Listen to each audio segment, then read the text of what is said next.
শিক্ষকদের কাছে demand letter. 15 লক্ষ দাবি, ধৃত 2 যুবক জয়পুরে। প্রাথমিক বিদ্যালয়ের শিক্ষকদের কাছে অর্থ দাবি করে ডিমান্ড লেটার পাঠিয়ে ধৃত 2 যুবক। এই ঘটনা সংঘটিত হয়েছে জয়পুর থানা এলাকার দিঘলিতে। জয়পুর রাজাবাজার প্রাথমিক শিক্ষাখণ্ডের অধীন দিঘলি গ্রান্ট এলপি স্কুলের শিক্ষকদের কাছে অর্থ দাবি করে দরজার ফাঁক দিয়ে ভেতরে ফেলে রাখা হয় একটি চিঠি। গত 15 ফেব্রুয়ারি স্কুলে গিয়ে প্রধান শিক্ষক সন্তোষ আচার্য দরজা খুলে দেখেন একটা চিঠির মতন কাগজ পড়ে রয়েছে। তিনি সেই চিঠি পড়ে হতচকিত হয়ে যান। এতে 15 লক্ষ টাকা দাবি করেছে অপরিচিত একটি সংগঠনের কর্তা। প্রধান শিক্ষক বিষয়টি বিভাগীয় ঊর্ধ্বতন কর্তৃপক্ষের নজরে আনেন। শিক্ষা বিভাগের পক্ষ থেকে জানানো হয় জেলা পুলিশ সুপারের কাছে। পুলিশ সুপার জয়পুর থানার ওসিকে তদন্তের নির্দেশ দেন। জয়পুর থানার ওসি তদন্ত চালিয়ে গত মঙ্গলবার পৃথকভাবে 2 যুবককে আটক করেন। প্রথমে জিরিঘাট থানা এলাকার উত্তর দিঘলির শহীদ আহমদ চৌধুরী এবং পরে একই থানা এলাকার দিঘলাং বোমাপুঞ্জির রূপসাং মার্কে তাদের বাড়ি থেকে আটক করে থানায় নিয়ে আসেন। জেরা করার পর তাদের গ্রেপ্তার করেন। বৃহস্পতিবার 2 যুবককে লক্ষ্মীপুর আদালতে হাজির করে 5 দিনের রিমান্ডে নিয়েছে জয়পুর পুলিশ।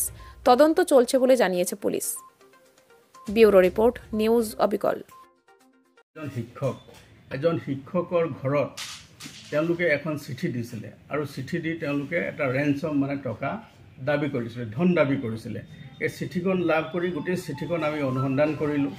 এটা অনামী আৰু এটা কোনো নাম নোহোৱা এটা সংগঠনৰ DSS এনেকুৱা ধৰণৰ এটা সংগঠনৰ নাম তেওঁলোকে দি লৈছিলে আৰু দি লৈ তেওঁলোকে এই সংগঠনটোৰ জৰিয়তে তেওঁলোকে ইলিগেলি অবৈধভাৱে ধন লাভৰ কাৰণে তেওঁলোকে চেষ্টা কৰিছে। তেনেকুৱা কোনো সংগঠনো ইয়াত জন্ম হোৱা নাই আৰু কোনো সংগঠন হোৱাও নাই আৰু তেওঁলোকক আমি ধৰিবলৈ সক্ষম হৈছোঁ, তেওঁলোকক এৰেষ্ট কৰিছোঁ, তেওঁলোকে নিজে স্বীকাৰো কৰিছে।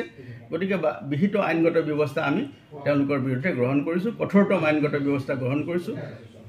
তেওঁলোকে এই অবৈধভাৱে তেওঁলোকে ধন আহৰণ কৰিবৰ কাৰণে এজন শিক্ষকক তেওঁলোকে এখন চিঠি প্ৰদান কৰি ভয়ভীতি প্ৰদান কৰি তেওঁলোকে আহৰণ কৰিবৰ কাৰণে চেষ্টা কৰিছিলে, কিন্তু আমি ধৰিবলৈ সক্ষম হ'লোঁ আৰু তেওঁলোকেও স্বীকাৰ কৰিছে যে তেওঁলোকে এইটো কৰিছে।